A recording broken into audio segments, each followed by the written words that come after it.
Here. Hope you are well.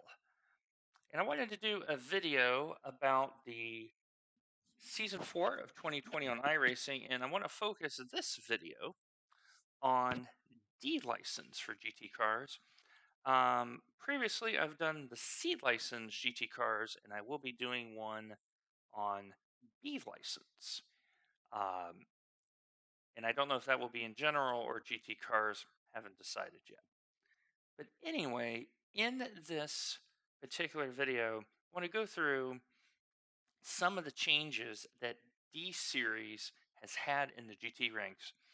Um, there's been some additional value adds, and I'm very happy to see this because currently, when a person gets out of rookie and they go into D class, they don't have too many options in saloon cars and touring cars to really start the process of learning. We have the production car challenge, which you see here. You have the 12.0 challenge if you meet the license requirement.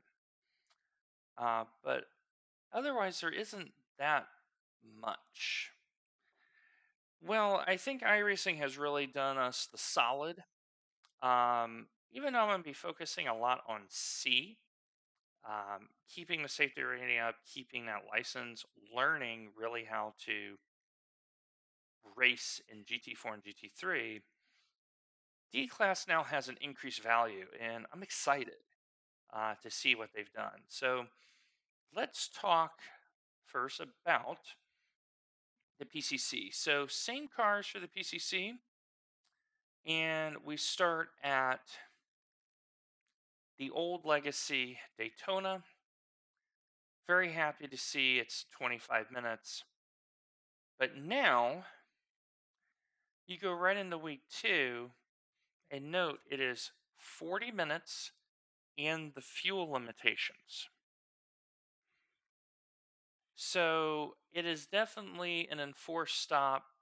The question will be, is it a two stopper?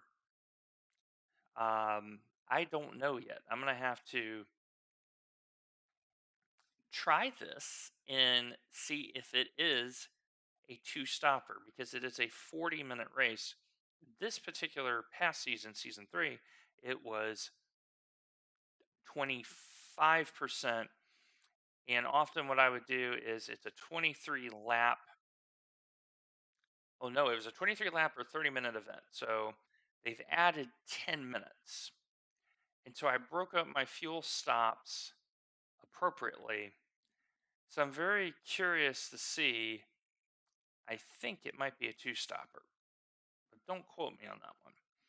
But I like the concept. If it is a two stopper, you're going to get a little bit of dynamics, possibly some strategy. And that's good to learn and to start at a lower level to think on your feet. So, Road Atlanta, obviously Petit Le Mans coming just after this.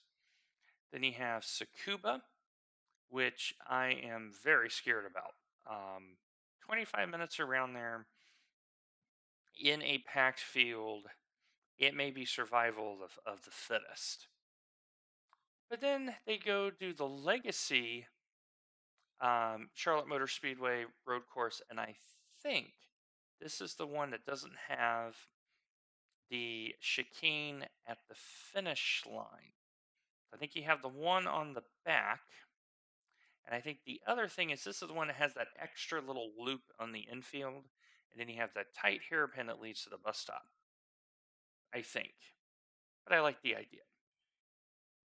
Week 6, I am such a fan of. I am so happy. Watkins International classic layout, so that should not be the boot section. 60 minutes, great place to race. You can race practically any car at Watkins Glen. And with the way that the fuel limits are set up, definitely at least a stop. What I'm wondering about is, will the tires last? Kind of curious now, but really like the idea middle of the season. Then you got Lime Rock, and then you have these two very interesting. You have what looks to be an oval race, followed by the road course at Atlanta. It's very interesting. I don't know how I feel about that. Oval racing might be interesting. I'm not going to knock it. It's got potential. Then you got Summit Point, 40 minutes at Summit Point.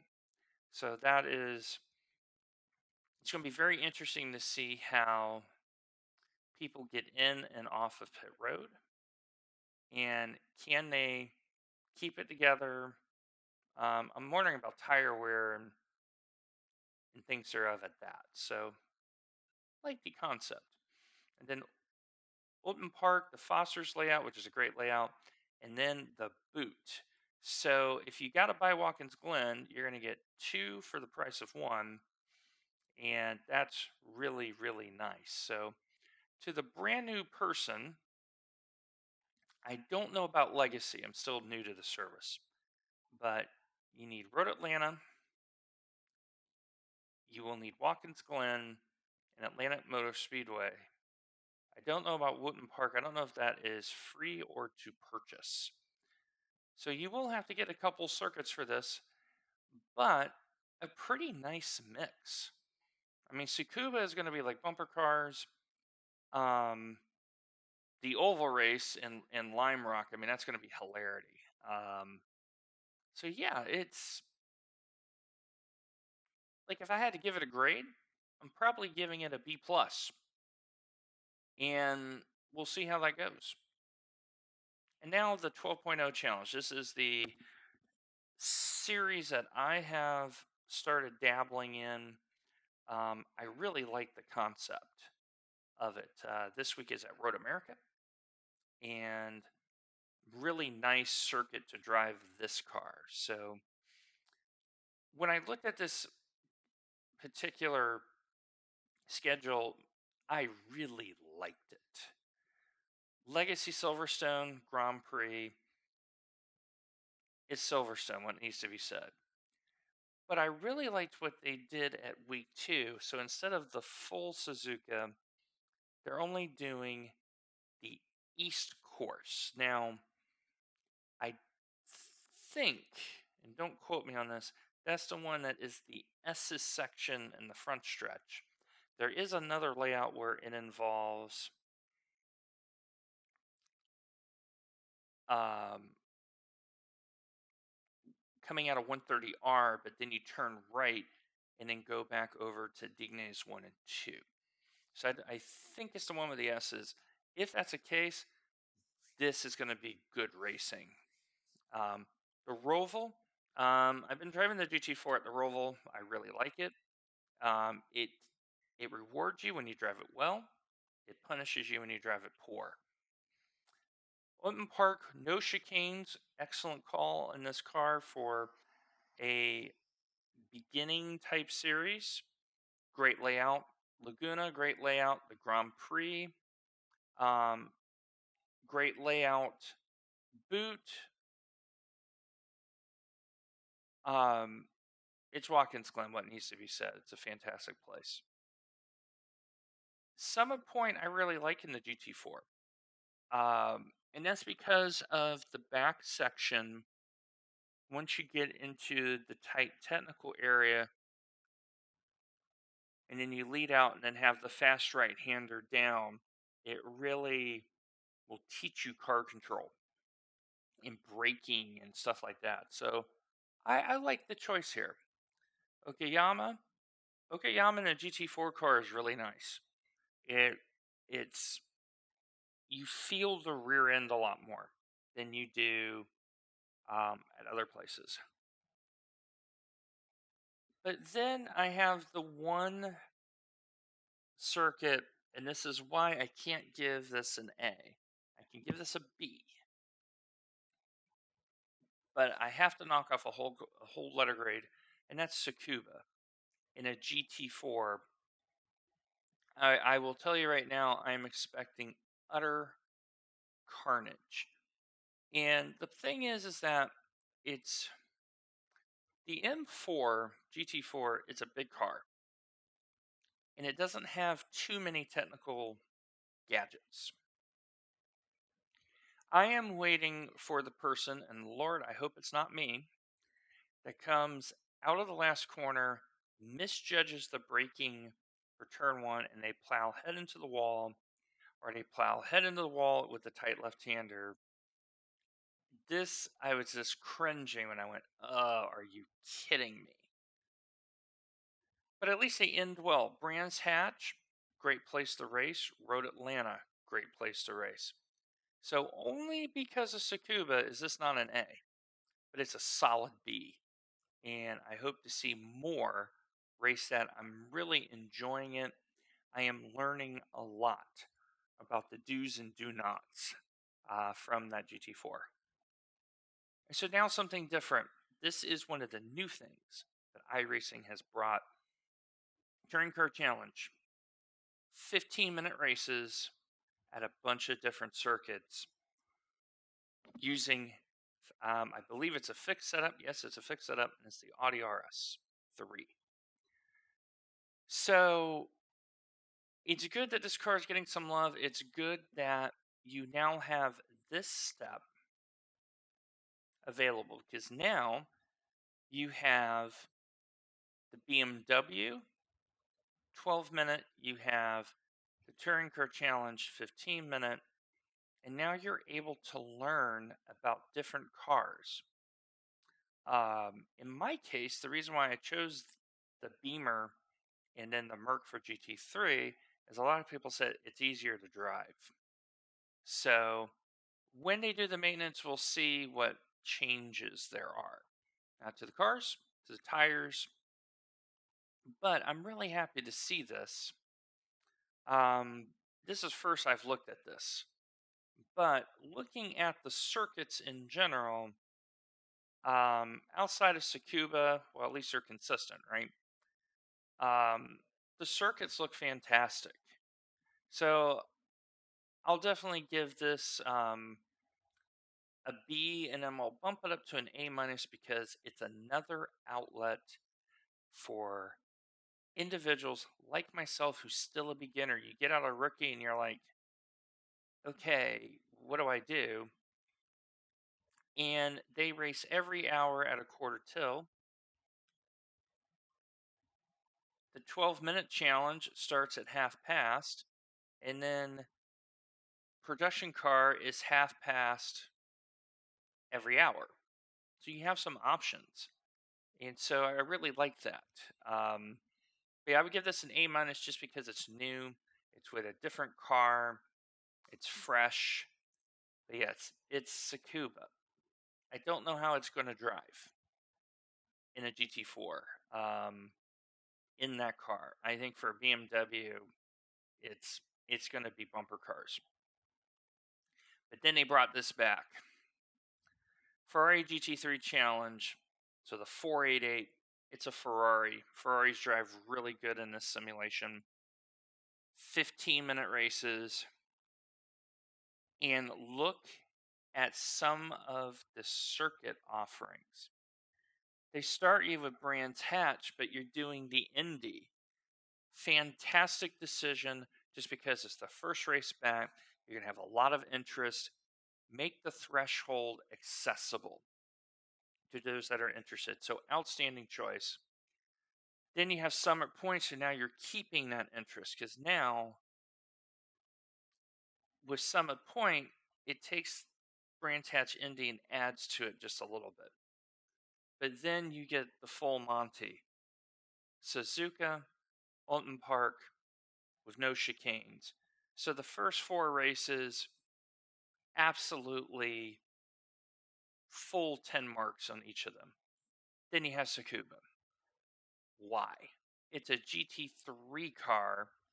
It's a fixed setup, so it's probably going to understeer a little bit. I don't get it. This is the only reason why this schedule is not getting an A. Now it's going to get an A minus because it's bringing back. It's giving more content to people. But Tsukuba, doesn't belong in GT3. It just doesn't. Finish up, you got, Laguna, the full boot at Watkins, Legacy at Silverstone, the classic Lime Rock Park. I really like that choice for this division. Roval, Okayama, Road Atlanta.